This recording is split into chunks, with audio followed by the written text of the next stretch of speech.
ఈ 7 word sentence గురించి మీకు ఒక స్ట్రేంజ్ థింగ్ చెప్పబోతున్నాను, జాగ్రత్తగా వినండి. ఈ 7 వర్డ్ సెంటెన్స్ లో ఒక్కొక్క వర్డ్ ని స్ట్రెస్ చేస్తూ ఈ సెంటెన్స్ చెప్తే దీనికి 7 మీనింగ్స్ వస్తాయి.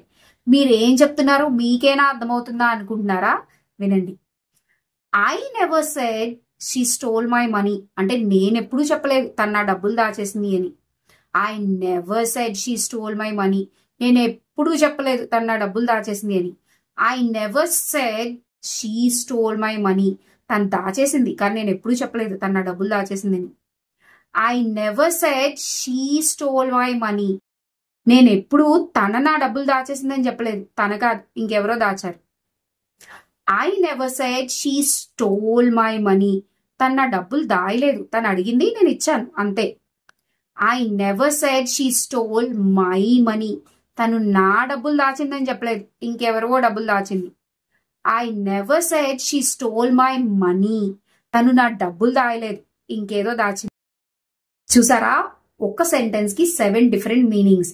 అండ్ ఇది నా క్రియేటివిటీ కాదు, ఇది యాక్చువల్లీ నేను హిందీలో చూసాను, మన తెలుగు ఆడియన్స్ కి రీచ్ అవ్వాలని ట్రై చేశా. నచ్చితే లైక్, సబ్స్క్రైబ్, షేర్ చేయండి.